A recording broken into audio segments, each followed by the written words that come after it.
മുസ്തഫാ ബല്ലിഗ് മഖാസിദനാ വഗ്ഫിർ ലനാ മാ മദാ യാ വാസിഅൽ കറമി. ബഹുമാന്യനായ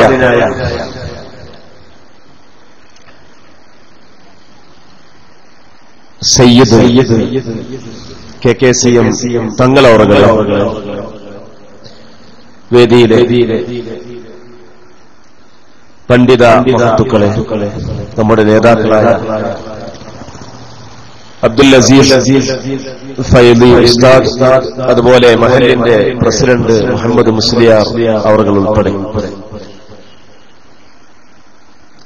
ഈ മഹത്തായ ആദർശ വിശദീകരണ സമ്മേളനത്തിൽ ഒരുമിച്ച് കൂടിയ പ്രിയപ്പെട്ട സത്യവിശ്വാസികളായ സഹോദരങ്ങളെ, നാട്ടുകാരെ, ശ്രോതാക്കളെ, സുഹൃത്തുക്കളെ, നമ്മുടെ ഈ പരിപാടി ലോകത്തിന്റെ എല്ലാ ഭാഗങ്ങളിലേക്കും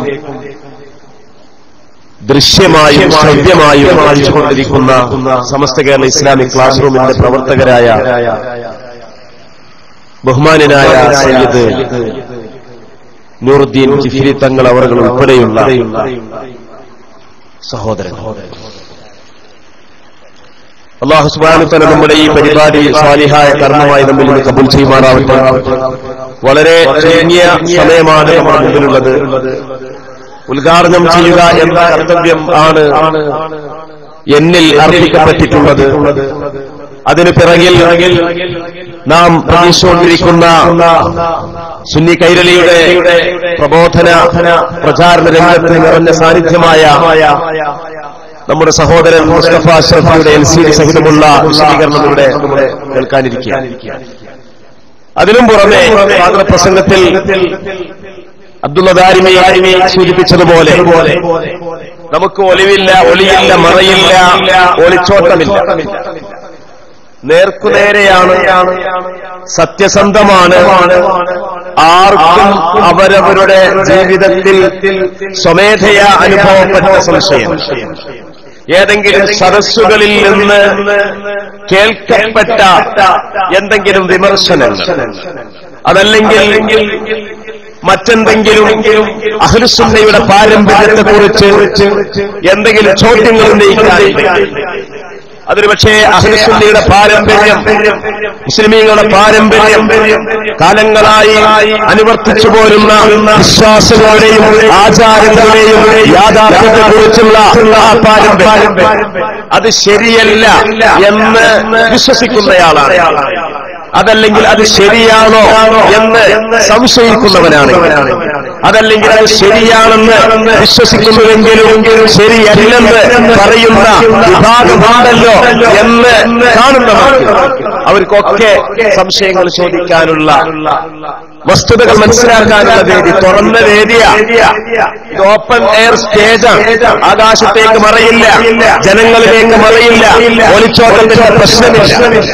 നിങ്ങൾ നോക്കൂ സഹോദരങ്ങളെ, ഇവിടെ പുഴക്കാട്ടി എന്ന് പറയുന്ന ഈ പ്രദേശം അഹ്ലുസുന്നയുടെ, ഇസ്ലാമിക ലോകത്തിന്റെ, മുസ്ലിമീങ്ങളുടെ കാലങ്ങളായ താമസവും അവരുടെ പതിറ്റാണ്ടുകളും നൂറ്റാണ്ടുകളുമായുള്ള പരമ്പരയും ഇവിടെ സ്ഥിതി ചെയ്യുന്ന ഒരു നാടാണ്. നമ്മൾ പ്രശ്നക്കാരല്ല. ഈ മുസ്ലിമീങ്ങൾ അധിവസിക്കുന്ന സ്ഥലത്ത് ചില ആളുകൾ വന്നിട്ട് കുഴപ്പമുണ്ടാക്കും. പക്ഷേ അങ്ങനെ ഒരു കുഴപ്പമുണ്ടാക്കുന്ന ഏർപ്പാടുകാരല്ല നമ്മൾ. ഇവിടെ വഹാബി പ്രസ്ഥാനം ബഹുഭൂരിപക്ഷവും താമസിക്കുന്ന മലപ്പുറം ജില്ലയിൽ തന്നെയുള്ള മങ്കറ പോലുള്ള സ്ഥലങ്ങളുണ്ട്. അല്ലെങ്കിൽ മലപ്പുറം ജില്ലയുടെ കിഴക്കേ അറ്റത്ത് സ്ഥിതി ചെയ്യുന്ന ഒറ്റനാട്ടുകര ബഹുഭൂരിപക്ഷം ഇതായിരുന്നു. നമ്മളാരെങ്കിലും അവിടെ ചെന്നിട്ട് കുഴപ്പമുണ്ടാക്കാറുണ്ട്?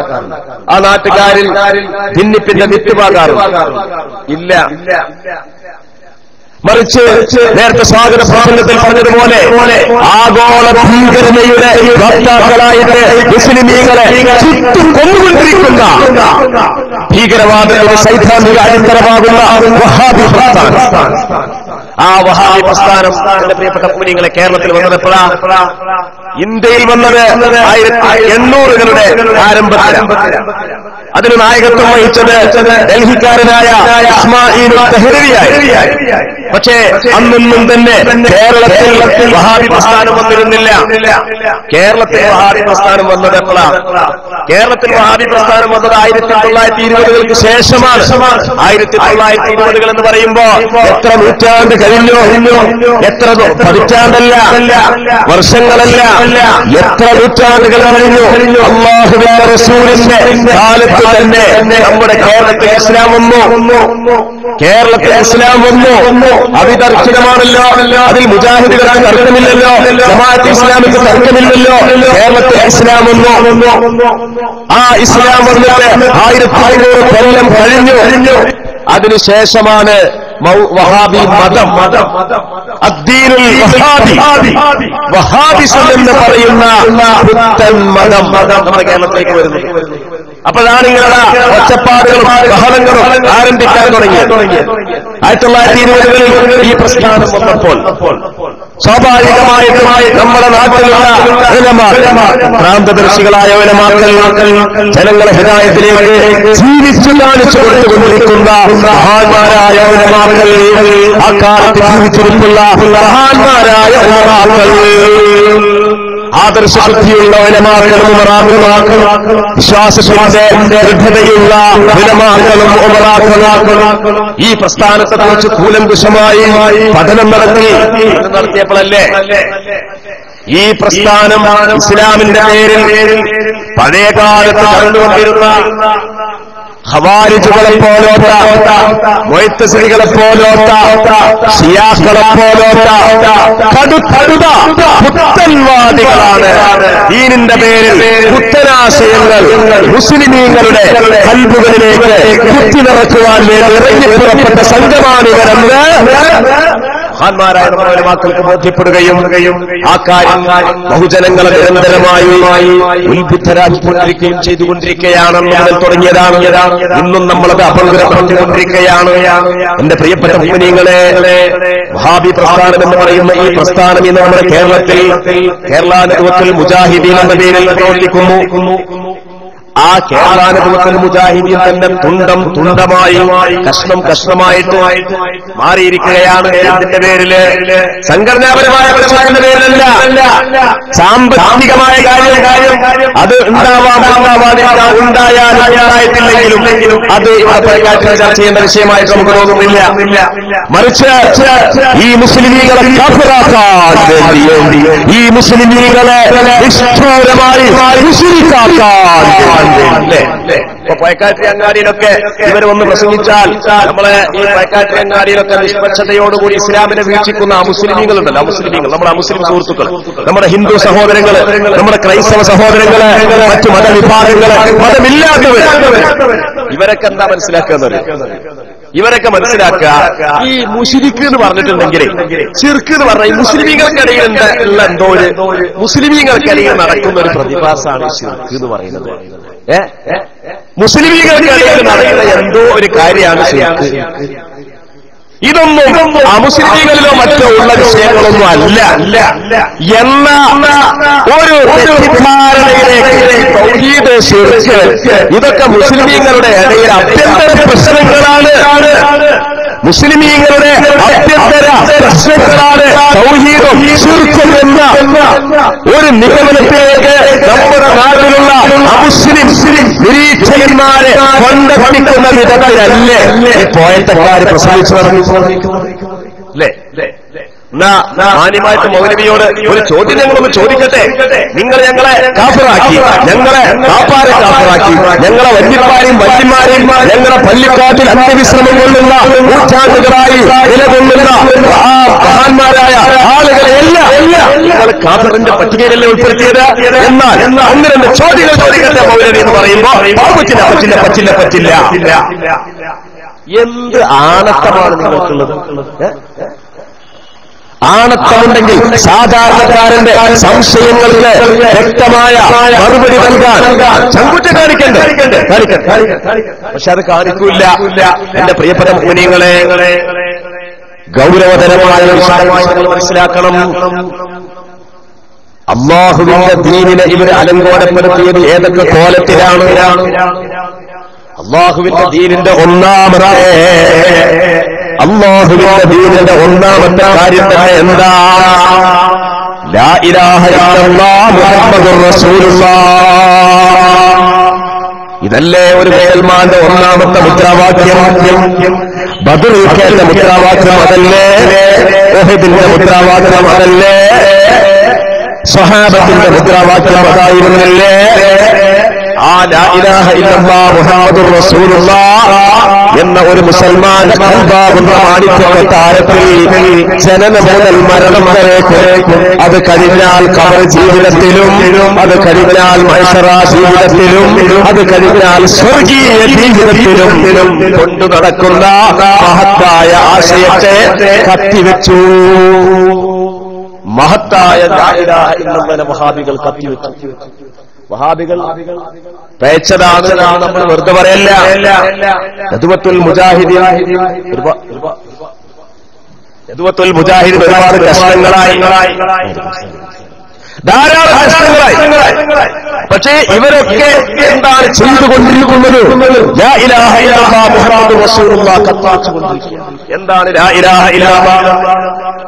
നിസ്കാരത്തിന് ശേഷം 10 തവണ നമ്മൾ ചൊല്ലുന്ന ലാ ഇലാഹ ഇല്ലല്ലാഹ്, മരിച്ച മയ്യിത്തിന്റെ പിറകിൽ ചൊല്ലിക്കൊണ്ടിരിക്കുന്ന ലാ ഇലാഹ ഇല്ലല്ലാഹ്, മയ്യിത്ത് മരിക്കാതിരിക്കുമ്പോൾ ചൊല്ലിക്കൊടുക്കുന്ന ലാ ഇലാഹ ഇല്ലല്ലാഹ്, മൻ കാന ആഖിറു കലാമിഹി ഖൗല ലാ ഇലാഹ ഇല്ലല്ലാഹ് ദഖലൽ ജന്ന, വല്ലവന്റെയും അവസാന വാചകം ലാ ഇലാഹ ഇല്ലല്ലാഹയാണെങ്കിൽ അവൻ സ്വർഗ്ഗത്തിൽ ഓൾറെഡി പ്രവേശിച്ചു എന്ന് അല്ലാഹുവിന്റെ റസൂൽ സന്തോഷവാർത്ത അറിയിച്ച ലാ ഇലാഹ ഇല്ലല്ലാഹ്. ആ ലാ ഇലാഹ ഇല്ലല്ലാഹ് എന്താണ് അവർ മനസ്സിലാക്കുന്നത്? അല്ലാഹു മാത്രമേ ദൈവമുള്ളൂ എന്നല്ലേ അതിന്റെ അർത്ഥം? മക്കത്തെ മുശ്രിക്കീങ്ങളെയും എല്ലാ കാലത്തെയും എല്ലാ ലോകത്തെയും ബഹുദൈവ വിശ്വാസികളായ ആളുകൾ, അതാ മുശ്രിക്ക് എന്ന് പറഞ്ഞാല്. മുശ്രിക്കാണ് മുസ്ലിംകൾക്കിടയിൽ ആഭ്യന്തര പ്രശ്നമാണ് അവരുടെ വിചാരം. മുശ്രിക്കനോ മുസ്ലിമല്ല എന്ന് ഇവരോട് പറഞ്ഞാൽ ഇവർ പറയും അല്ല, അത് മുസ്ലിംകളിടയിൽ നടക്കുന്ന ഒരു സംഗതിയാണ്. ഇമാം റാസി തങ്ങൾ പറയുന്നുണ്ട്, ഒരു മുസ്ലിം ഒരിക്കലും മുസ്ലിമല്ല, ഒരു മുസ്ലിം ഒരിക്കലും മുശ്രിക്കല്ല. ഈ മുജാഹിദീങ്ങളുടെ അവരുടെ വൈരുദ്ധ്യം ഒന്ന് നിങ്ങൾ ചിന്തിക്കണം. ഓന്റെ വാപ്പ മങ്കൂസ് മൗലൂദിന്റെ പേരില് ബാപ്പ മുശ്രിക്കാനാണ് ഓന്റെ വാദം. ഓ അങ്ങാടിയിൽ പ്രസംഗിക്കുന്നതും അതാണ്. അങ്ങാടിയിലെ ആളെ കാണുമ്പോ, കൂട്ടം കാണുമ്പോ ആളുകളെ വഴിതെറ്റിക്കുവാൻ വേണ്ടി പറയുന്നതും അതാണ്. ബാപ്പ മരിച്ചാലോ? ബാപ്പ മരിച്ചാൽ ആ സ്വത്ത് ഓഹരിയെടുക്കാൻ വേണ്ടി മറ്റു മക്കളേക്കാൾ മുന്നിൽ നിൽക്കുന്നത് അവർ തന്നെ. മുശ്രിക്കിന്റെ സ്വത്ത് മുസ്ലിമിന് അവകാശമുണ്ടോ? മുശ്രിക്കിന്റെ സ്വത്ത് മുസ്ലിമിന് അവകാശമുണ്ടോ? എന്താ സഹീഹുൽ ബുഖാരിയിൽ പറഞ്ഞത്? ലാ യതവാറസു മുസ്ലിമുൻ വലാ കാഫിർ. മുസ്ലിമും കാഫിറും അങ്ങോട്ടും ഇങ്ങോട്ടും സ്വത്തെടുക്കാൻ പാടില്ലല്ലോ, അന്തരം. പക്ഷെ അത് ഇവർ പറയുമ്പോ മുതലിന്റെ കാര്യം ഓർക്കുമ്പോൾ അവർക്ക് പ്രശ്നമില്ല. മയ്യിത്ത് നിസ്കരിക്കാൻ വേണ്ടി അവന്റെ പിന്നാലെ മയ്യിത്ത് നിസ്കരിക്കും ചെയ്യും, സുന്നിയാളെ പിന്നാലെ നിസ്കരിക്കും ചെയ്യും. എന്നാ സുന്നിയാൾ അബൂജഹലാണ് പറയും, എന്നാ അബൂജഹലിന്റെ പിന്നാലെ വന്നത് തുറന്ന് നിസ്കരിച്ചാട്ടെ. അപ്പൊ ഈ വൈരുദ്ധ്യം, ഈ പൊട്ടത്തരം ജീവിതത്തിൽ ഞങ്ങൾ ചെയ്യുന്നതും പറയുന്നതും രണ്ടും വ്യത്യസ്തമാണല്ലോ, വൈരുദ്ധ്യമാണല്ലോ എന്നത് പോലും ചിന്തിക്കാനുള്ള ഒരു 2ാം ക്ലാസ് പ്രായത്തിലുള്ള കുട്ടിയുടെ ബുദ്ധി പോലും ഇവർ പ്രകടിപ്പിക്കാത്തത്. എന്റെ മുഅ്മിനീങ്ങളെ, കാറ്റിൽ തടിച്ചുകൂടിയ വിശ്വാസികളായ ആളുകളെ നമ്മൾ ഓരോരുത്തരും ചിന്തിക്കുകയും ചോദിക്കുകയും ചെയ്യേണ്ട ചോദ്യമല്ലേ? ചെറുപ്പക്കാരെ, നിങ്ങൾ ആലോചിക്കുകയും നിങ്ങളുടെ സുഹൃത്തുക്കളുടെ മുമ്പിൽ ഇവരെ കാണുമ്പോൾ നിങ്ങൾ വളരെ നല്ല ഭാഷയിൽ അവരോട് ചോദിക്കുകയും ചെയ്യേണ്ട ചോദ്യമല്ലേ അത്? അപ്പൊ ലാ ഇലാഹ ഇല്ലല്ലാഹ് മുഹമ്മദുർ റസൂലുള്ളാഹ് മക്കയിലെയും ലോകത്തെയും സകല മുശ്രിക്കുകളും ബഹുദൈവ വിശ്വാസികളായ ലാ ഇലാഹ ഇല്ലല്ലാഹ് എന്നതിനെതിരെ അല്ലാഹു അല്ലാത്ത ഇലാഹുമാരുണ്ട്, അല്ലാഹു അല്ലാത്ത റബ്ബുകളുണ്ട്. അതുകൊണ്ടല്ലേ യൂസുഫ് നബി അലൈഹിസ്സലാം ജയിൽവാസം അനുഷ്ഠിക്കുമ്പോൾ പറഞ്ഞില്ലേ, അർബാബുൻ മുതഫർരിഖൂന ഖൈറുൻ അമില്ലാഹുൽ വാഹിദുൽ ഖഹാർ. അല്ലാഹു അള്ളാഹുവിനെ പുറമെ ധാരാളം റബ്ബുമാരുണ്ട്, ഇലാഹുമാരുണ്ട് എന്ന നിങ്ങളുടെ ഈ വിശ്വാസവും വാദവുമുണ്ടല്ലോ, അത് ശിർക്ക് തന്നെ, അത് പൊറുക്കാത്ത തന്നെ, അത് നരകത്തിൽ ശാശ്വതമായി അല്ലാഹു ശിക്ഷിക്കുന്ന കുറ്റം തന്നെ. എന്തുകൊണ്ടാണ് കുറ്റമായത്? എന്താണ് കുറ്റമായത്? അല്ലാഹു അല്ലാത്ത റബ്ബുണ്ട്. അതുകൊണ്ടല്ലേ ഖബറിൽ കിടക്കുമ്പോൾ മുൻകർ നക്കീർ അലൈഹിസ്സലാം ഖബറാളിയുടെ അടുക്കൽ വന്നുകൊണ്ട് ചോദിക്കുന്ന ചോദ്യങ്ങൾ എന്തൊക്കെയാ? എല്ലാവർക്കും അറിയില്ലേ? മദ്രസ പഠിച്ച കുട്ടിക്കറിയില്ലേ? മൻ റബ്ബുക, ആരാണ് നിന്റെ റബ്ബ്? ഇതിനാ ചോദ്യം ചോദിക്കുന്നത്. അല്ലാഹുവാണ് എന്റെ റബ്ബ് എന്ന് പറയുന്ന സ്ഥാനത്ത് അല്ലാഹു അല്ലാത്ത റബ്ബ് എന്ന വിശ്വാസത്തിലാണോ നീ മരിച്ചത്? അതോ അല്ലാഹു റബ്ബുൻ അല്ലാഹു വഹ്ദഹു ലാ ശരീക ലഹു, അല്ലാഹു മാത്രമേ റബ്ബുള്ളൂ എന്ന വിശ്വാസക്കാരനാണോ നീ എന്ന ആ ചോദ്യത്തിന് റബ്ബി റബ്ബ് അല്ലാഹുവാണ് എന്ന് പറയാനുള്ള ചങ്കൂറ്റം, അതാണ് തൗഹീദ്. ആ തൗഹീദിന് എതിരുള്ള ആൾക്കാരെ പറ്റിയ മുശ്രിക്ക്. മുജാഹിദിന്റെ കാഴ്ചപ്പാടിൽ മുശ്രിക്ക് എന്താണെന്നറിയോ?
ബഹുമാനികളെ, അപ്പൊ ഒരു മനുഷ്യന്റെ, ഒരു മുസൽമാന്റെ കൽബിലുള്ള ഹൃദയത്തിൽ നിറച്ചുവെച്ച ആ തൗഹീദുണ്ടല്ലോ, ലാ ഇലാഹ ഇല്ലല്ലാഹ്.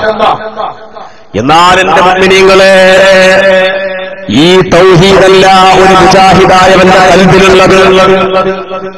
ഒരു മുജാഹിദായവന്റെ കൽബിൽ ഉള്ള തൗഹീദ് എന്ന് പറഞ്ഞാൽ ഇതൊന്നുമല്ല. അവന്റെ കൽബിലുള്ള തൗഹീദ് എന്ന് പറഞ്ഞാൽ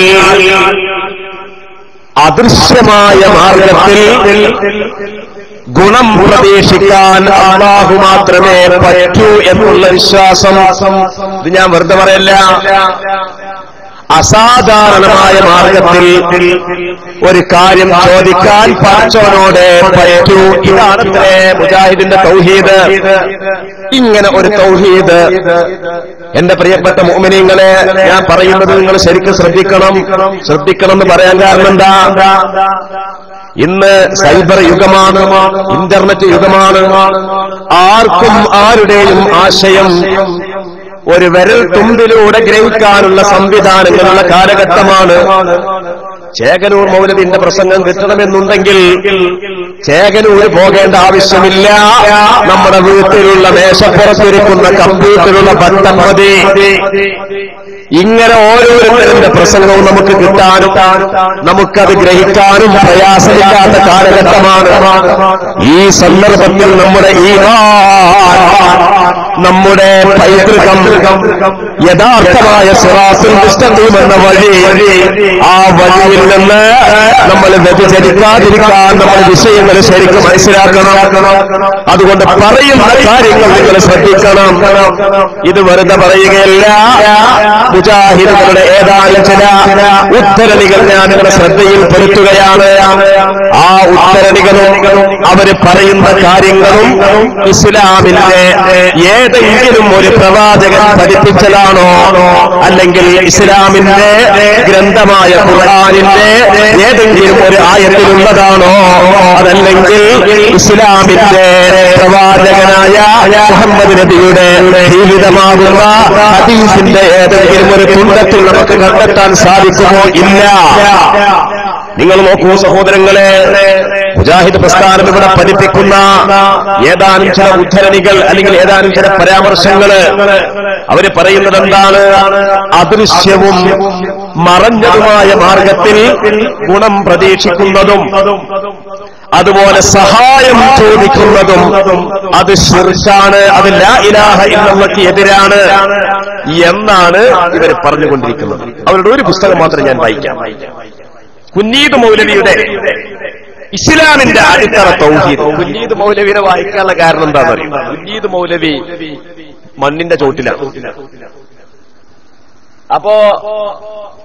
ഇപ്പോ മുജാഹിദിന് മറുപടി പറയാൻ വലിയ പ്രയാസ.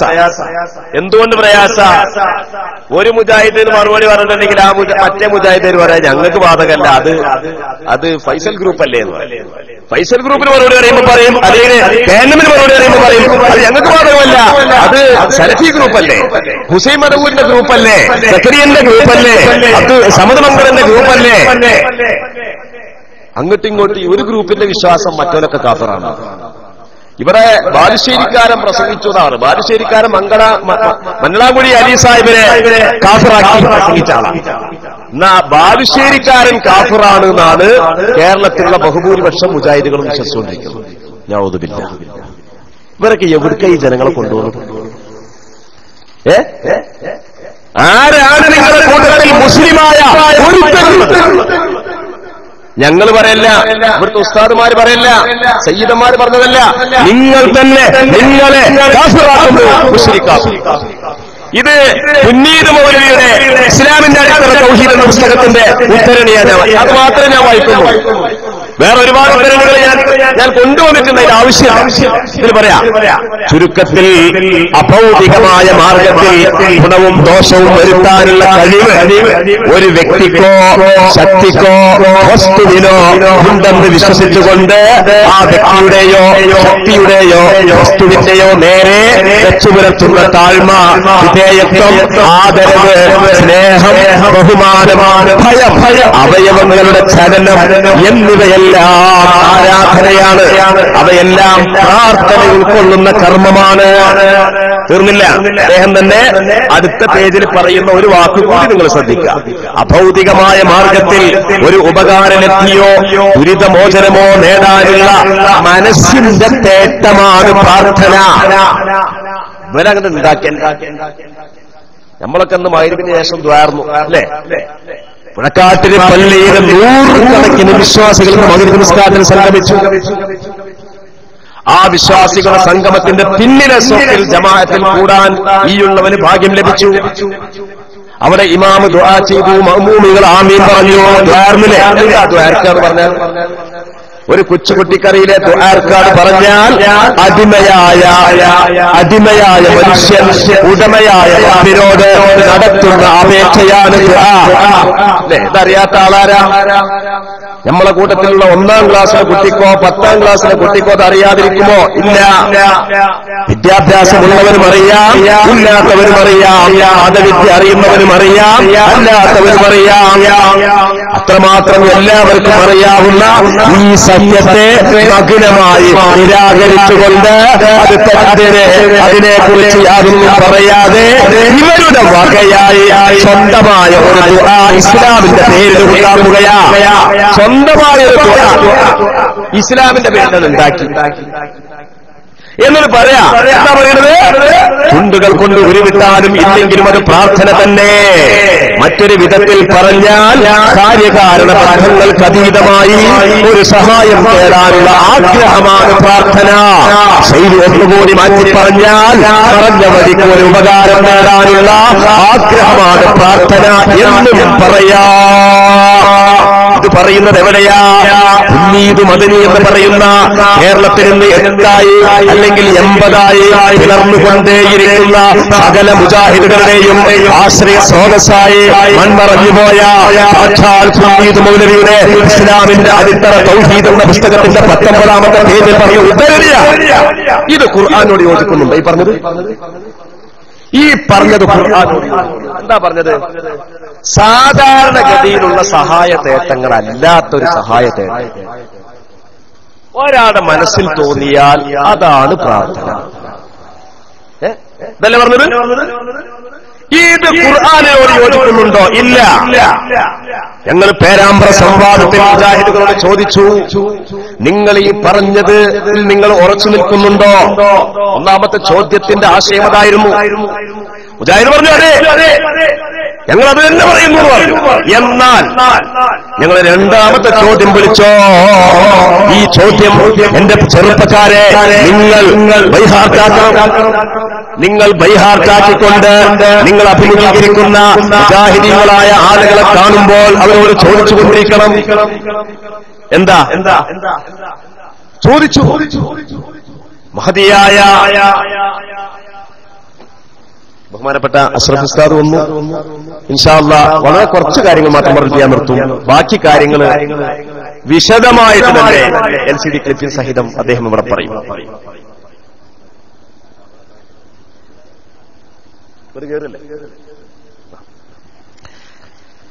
മഹദിയായ മറിയം ബീവി റളിയല്ലാഹു അൻഹ എല്ലാവർക്കും അറിയാം.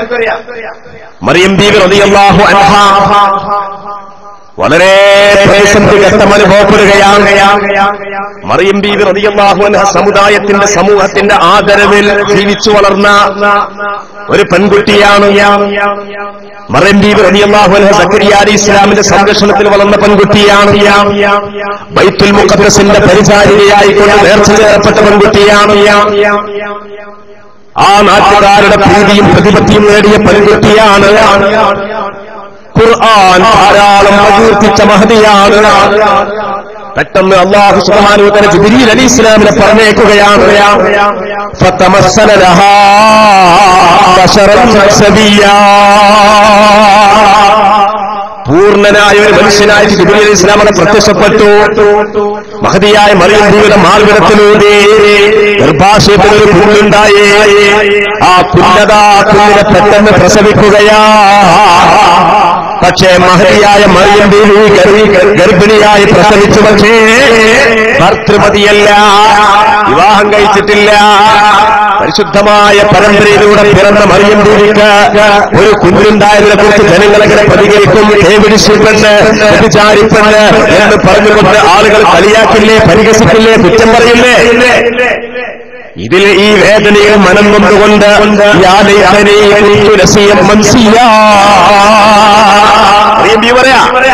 ഞാന് വിസ്മൃതിയിൽ മരിച്ചുപോയിട്ടുണ്ടായിരുന്നെങ്കിൽ എത്ര നന്നായിരുന്നേനെ. ആ സന്ദർഭത്തിൽ പേരാമ്പ്ര സംവാദത്തിൽ അതൊക്കെ വിശദമായി പറയും ഇൻഷാ അല്ലാഹ്. ആ സന്ദർഭത്തിൽ മറിയം ബീവി ഒരു വിളി കേൾക്കുക. എന്താ വിളി കേട്ടത്? ഫനാദാഹാ മിൻ തഹ്തിഹാ അല്ലാ തഹ്സനി ഖദ് ജഅല റബ്ബുക തഹ്തകി സരിയ്യാ. മറിയം ബീവിയുടെ അടിഭാഗത്ത് നിന്ന് ഒരു വിളി കേൾക്കുക. ആരാ വിളിക്കുന്നത്? ഈസ പിറന്ന് പ്രസവിക്കപ്പെട്ട ഈസാ നബി അലൈഹിസ്സലാമാ വിളിക്കുന്നത്. ചെറിയ കുട്ടി, മാസങ്ങളായിട്ടില്ല, ദിവസങ്ങളായിട്ടില്ല. ആ കുട്ടി വിളിച്ചു പറയാ, ലാ തഹ്സനി ഉമ്മാ, അവിടുന്ന് ദുഃഖിക്കണ്ട, അവിടുന്ന് വിഷമിക്കണ്ട. ഖദ് ജഅല റബ്ബുക തഹ്തകി സരിയ്യാ. പേരാമ്പ്ര സംവാദത്തിൽ മുസ്തഫ അഷ്റഫി അത് കെങ്കേമമായി കൈകാര്യം ചെയ്യും. അതുകൂടെ പറയുകാരെന്നാണ് മനസ്സിലാക്കുന്നത്. സാന്ദർഭികമായി പറഞ്ഞു പോയതാ.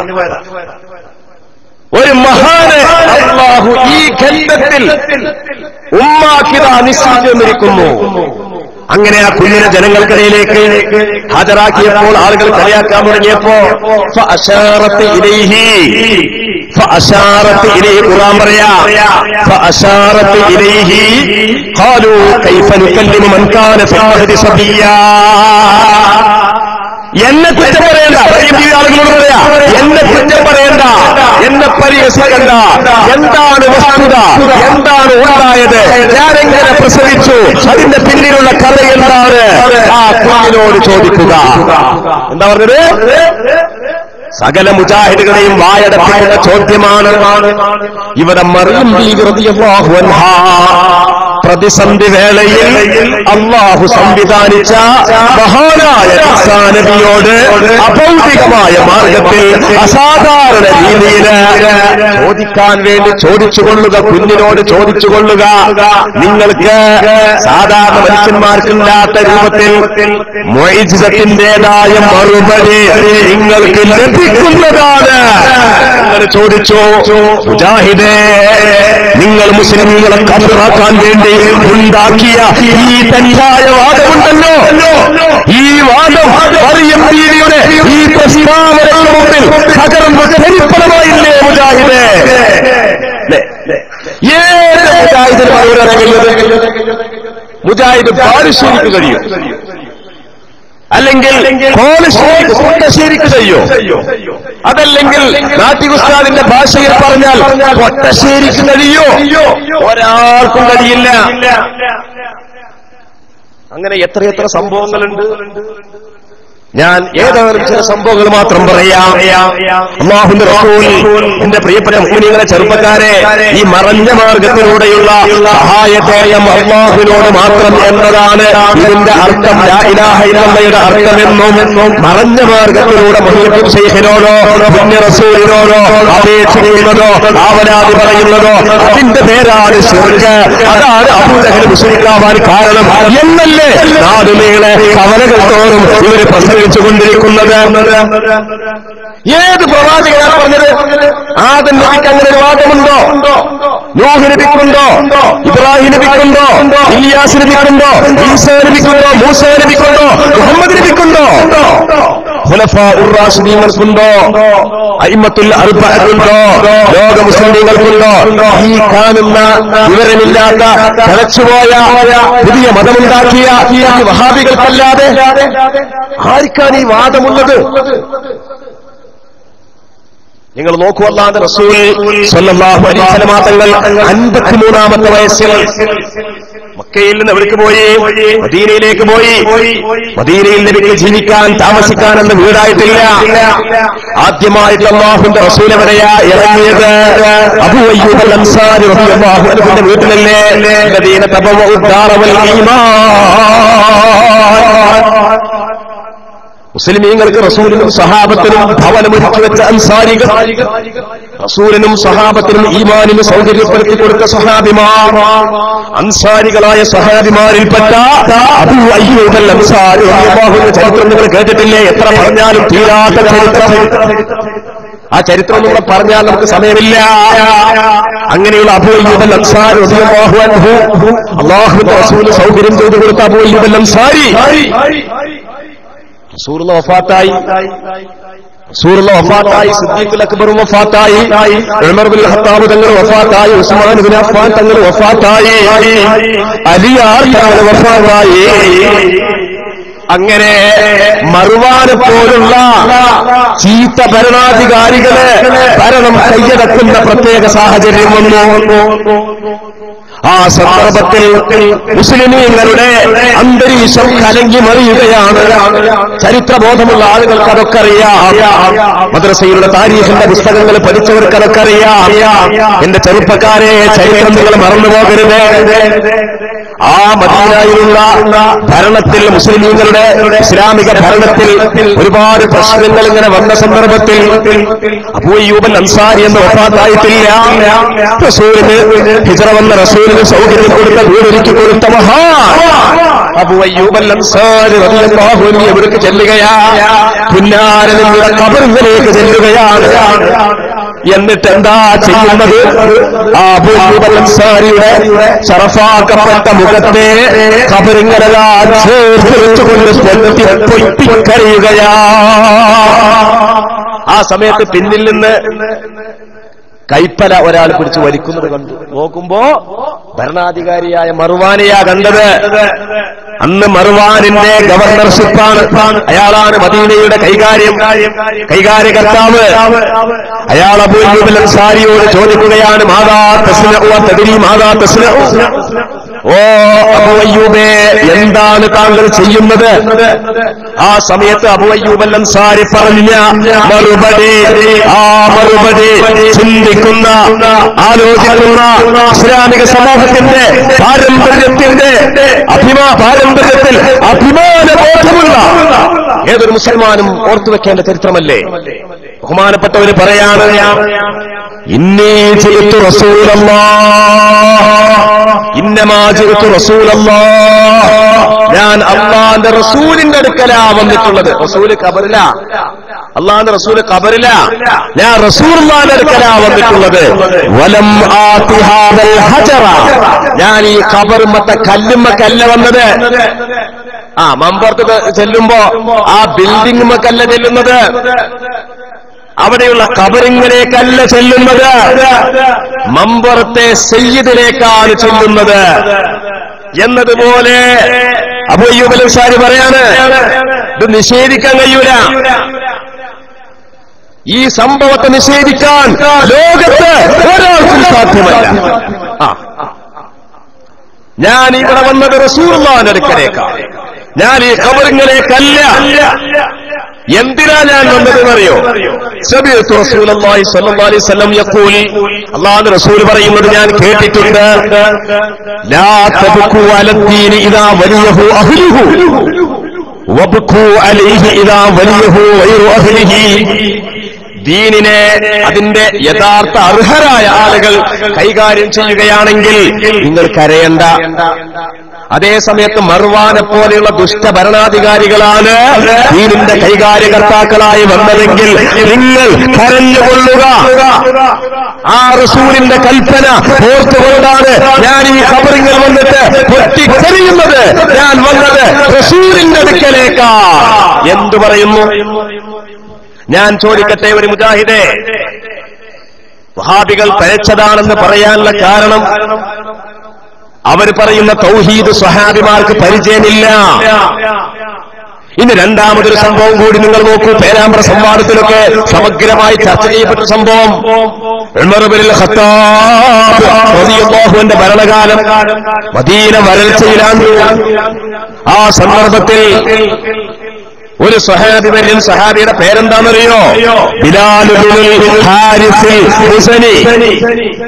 ആ സ്വഹാബി വന്നിട്ട് അല്ലാഹുവിന്റെ റസൂലിന്റെ ഖബറിൽ വന്നുകൊണ്ട് പറയാ, യാ റസൂലല്ലാഹ് ഹലക്കന്നാസ്, ജനങ്ങളൊക്കെ ബുദ്ധിമുട്ടിലായിരിക്കും നബിയേ, ഫസ്തസ്ഖിലി ഉമ്മതിക ഫഇന്നഹും ഖദ് ഹലകൂ. അങ്ങയുടെ ഉമ്മത്തിന് വേണ്ടി, അങ്ങയുടെ ഉമ്മത്തല്ലേ, അങ്ങയെ വിശ്വസിക്കുന്ന ഉമ്മത്തല്ലേ, അങ്ങയെ ആദരിക്കുന്ന ഉമ്മത്തല്ലേ, അങ്ങയിൽ അഭിമാനം കൊള്ളുന്ന ഉമ്മത്തല്ലേ, ആ ഉമ്മത്തിന് വേണ്ടി അങ്ങ് അല്ലാഹുവിനോട് മല അപേക്ഷിച്ചാലും എന്ന് നബിയോട് വന്ന് ചോദിക്കുന്നത് ആരാ ചോദിക്കുന്നത്?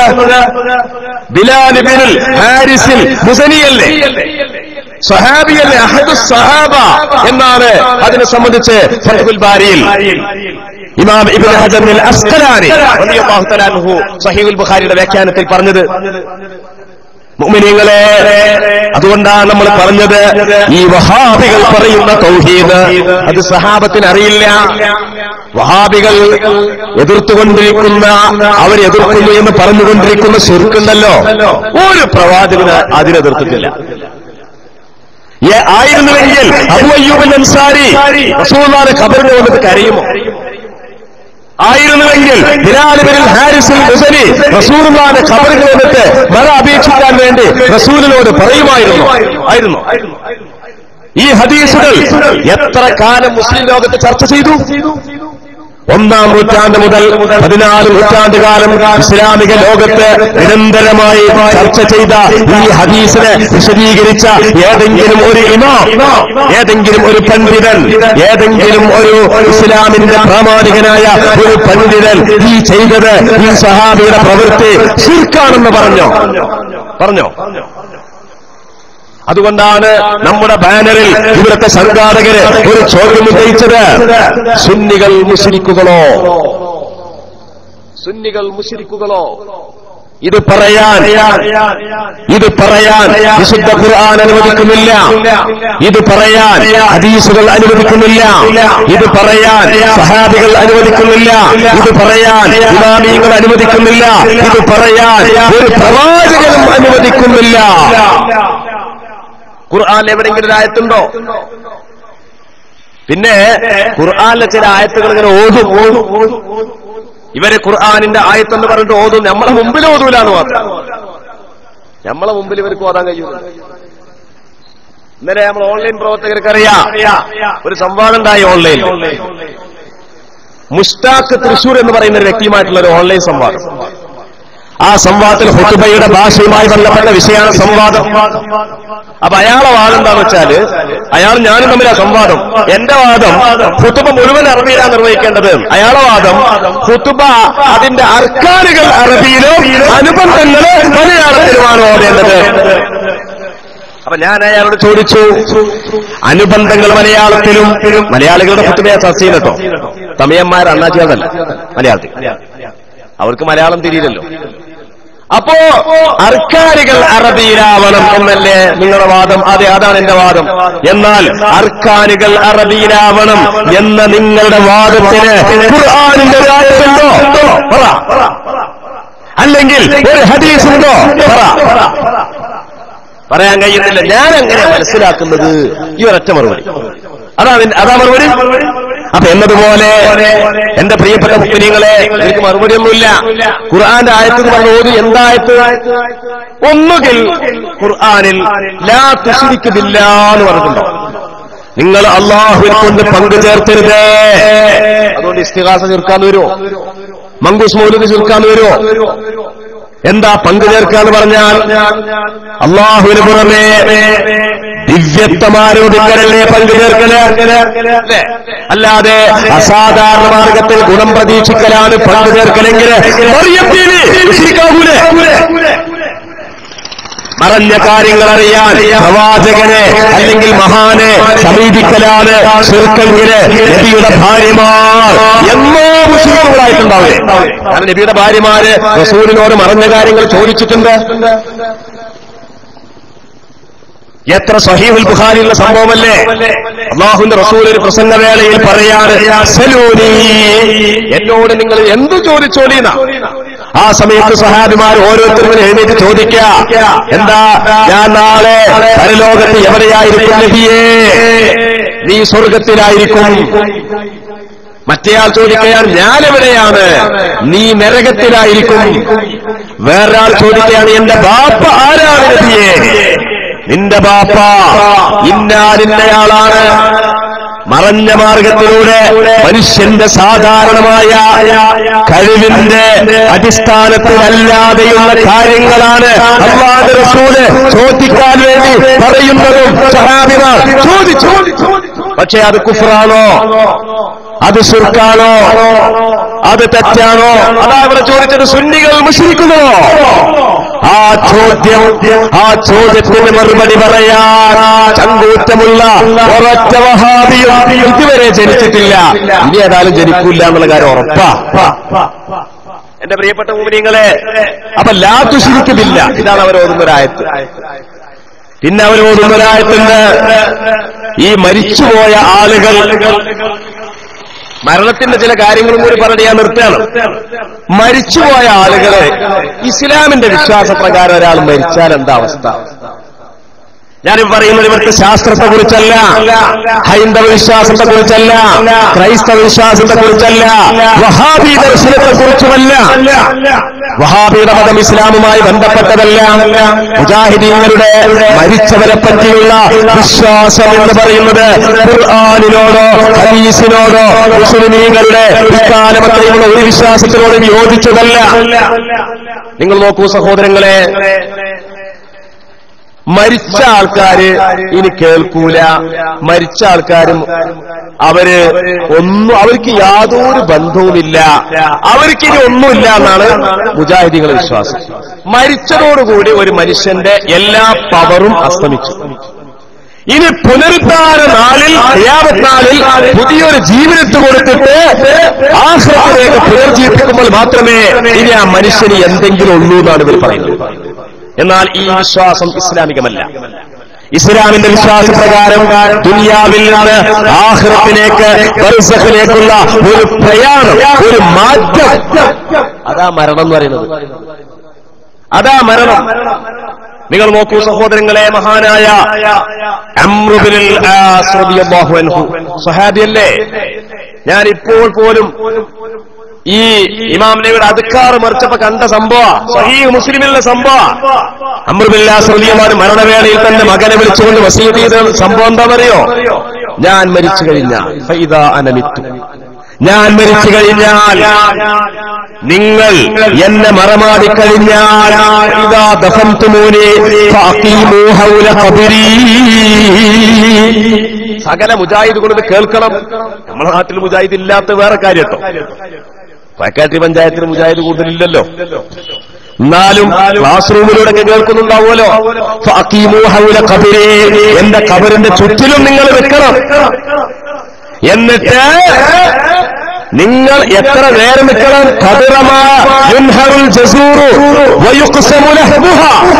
ഒരു ഒറ്റകത്ത അറുത്ത് അതിന്റെ തോല് കീച്ചി അതിന്റെ മാംസമെടുത്ത് അത് വിതരണം ചെയ്യുന്ന അത്രയും സമയം. എന്തിനു വേണ്ടി? എന്തിനു വേണ്ടിയാണ് നിങ്ങൾ എന്റെ ഖബറിന്റെ ചുറ്റുഭാഗത്തും നിൽക്കണമെന്ന് അംർ ഇബ്നുൽ ആസ് എന്തിനാ വസിയത്ത് ചെയ്തത് അറിയോ?